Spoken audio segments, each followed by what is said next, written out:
Assalamualaikum warahmatullahi wabarakatuh.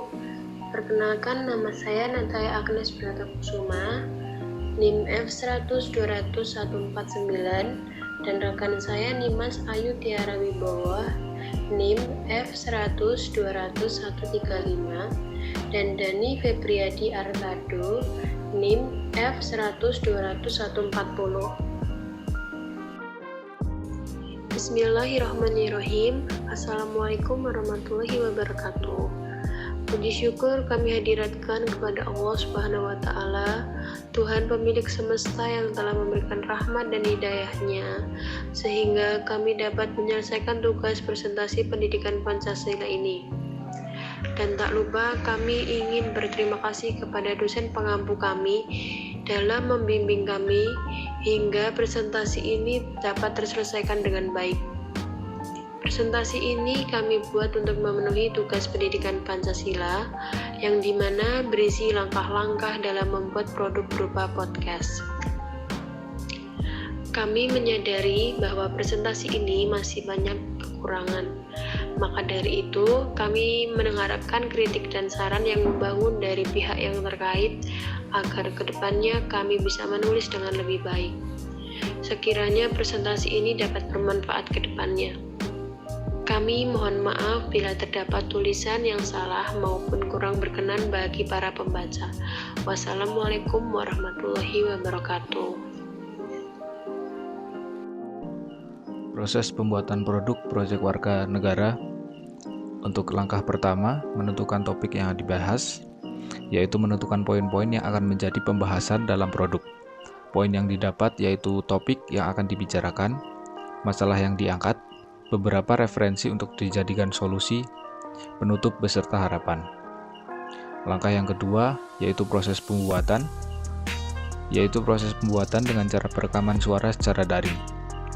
Langkah yang ketiga, proses editing, yaitu proses editing bahan mentah menjadi produk jadi.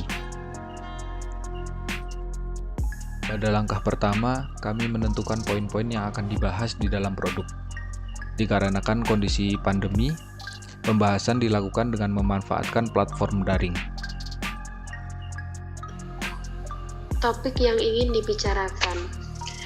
Relevansi topik terhadap bidang studi psikologi.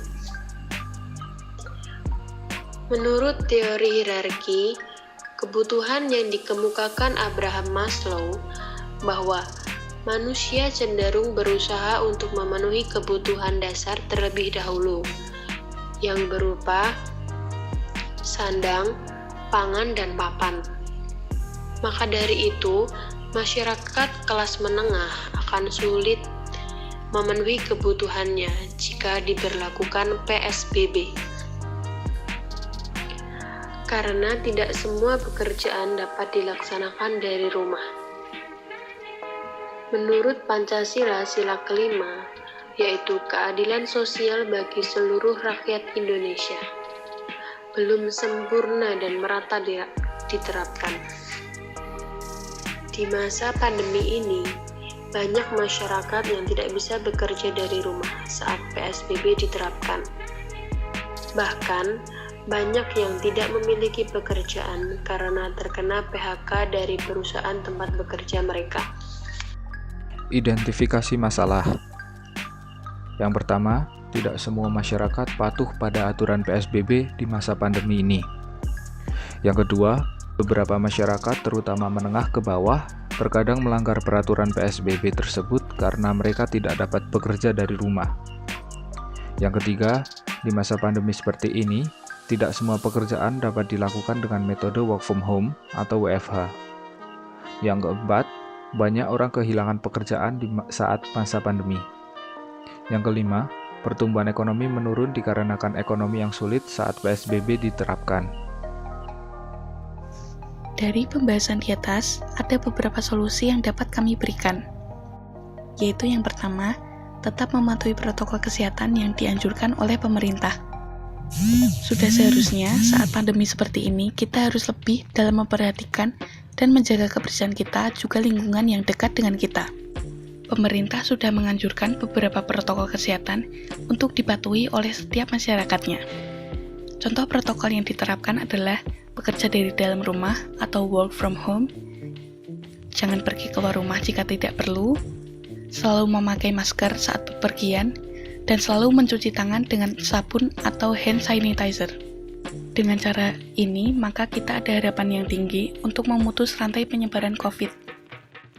Yang kedua, menciptakan usaha atau lapangan kerja baru yang sesuai dengan kondisi pandemi seperti sekarang ini. Saat pandemi seperti ini, kita juga mempunyai tantangan baru untuk bertahan dari ekonomi yang sulit. Karena hampir semua pekerjaan dilakukan hanya di rumah saja, sejak diberlakukannya PSBB besar-besaran. Kita secara tidak langsung dituntut untuk berpikir kreatif dan inovatif untuk menciptakan lapangan kerja yang dapat membantu memulihkan perekonomian, apalagi untuk kelas ekonomi menengah dan ke bawah. Banyak lapangan pekerjaan yang bisa dimulai hanya bermodal internet dan sosial media saja. Dengan cara yang mudah seperti itu, kita dapat mempromosikan apa saja kepada orang-orang seperti makanan, minuman, bahkan kebutuhan sehari-hari. Yang ketiga, antar masyarakat dapat saling membantu satu sama lain dari segi materi ataupun non-materi. Banyak sekali masyarakat kelas menengah dan ke bawah yang sangat terdampak dengan pandemi ini. Banyak dari profesi seperti buruh, guru honorer yang terpaksa diberhentikan dan kehilangan pekerjaannya, ataupun penjual di pinggir jalan yang terpaksa harus menutup tokonya demi mematuhi peraturan PSBB dari pemerintah. Hal ini sangat berimbas pada sektor ekonomi yang melemah. Sudah saatnya kita kepada sesama manusia harus saling gotong royong dalam membantu untuk mensejahterakan kehidupan. Yang keempat, turut pemerintah setidaknya dapat meringankan kebutuhan masyarakatnya saat work from home.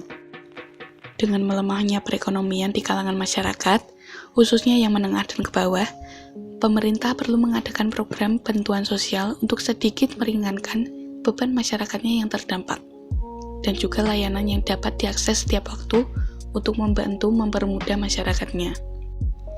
Yang kelima, turut membantu negara dalam upaya menurunkan angka COVID-19 di Indonesia.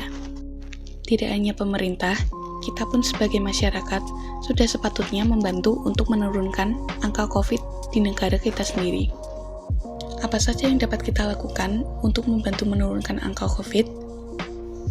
Pastinya dengan tetap berada di rumah, selalu mematuhi protokol yang ada, menjaga dan bertanggung jawab terhadap kesehatan diri sendiri, dan juga mengajak orang-orang terdekat dan masyarakat untuk turut membantu pemerintah. Yang terakhir, tetap bersabar dan saling menguatkan sesama. Bagi masyarakat di luar sana yang terdampak dengan pandemi ini, bersabar dan saling menguatkan agar dapat bertahan di situasi yang serba tidak pasti. Bersabar untuk kedepannya mendapatkan pekerjaan kembali, dan saling menguatkan untuk optimis meningkatkan kembali perekonomian masyarakat di Indonesia. Semoga pandemi ini segera berakhir dan keadaan dapat kembali normal kembali. Penutup dan harapan. Sekian dari pembahasan topik tentang efektivitas PSBB terhadap masyarakat kelas ekonomi menengah. Semoga topik ini dapat bermanfaat dan membantu sesama selama masa pandemi seperti sekarang ini. Dan tentunya dapat memenuhi tugas akhir pendidikan kewarganegaraan dengan sebaik-baiknya. Kami mohon maaf jika dalam proses pembuatan tugas ini masih terdapat salah kata atau pengucapan yang tidak berkenan. Maka dengan ini kami meminta saran dan kritik agar kedepannya kami dapat lebih baik lagi. Lalu harapan kami kedepannya, dengan mengangkat topik ini, masyarakat luas dapat berwawasan lebih luas lagi dan saling gotong royong untuk memulihkan perekonomian Indonesia, terutama untuk yang kelas menengah dan ke bawah. Kami juga berharap agar Indonesia lekas pulih dari pandemi ini dan dapat menjalani hidup seperti sedia kala tanpa rasa takut dan was-was. Terakhir, kami berharap agar kedepannya masyarakat Indonesia dapat lebih memperhatikan dan menjaga gaya hidup sehat agar terhindar dari segala macam virus dan penyakit. Sekian dari kami. Wassalamualaikum warahmatullahi wabarakatuh. Langkah yang kedua, proses pembuatan produk dilakukan dengan perekaman suara. Dikarenakan situasi pandemi yang tidak memungkinkan untuk bertatap muka, kami terpaksa melakukan proses rekaman suara dengan metode daring dari rumah masing-masing. Pada tahap ketiga, dalam proses editing, digunakan beberapa aplikasi untuk mengolah bahan mentah menjadi sebuah produk yang sudah ditentukan sebelumnya. Dalam hal ini, produknya yaitu adalah podcast. Sekian presentasi dari kami. Mohon maaf bila ada kesalahan. Wassalamualaikum warahmatullahi wabarakatuh.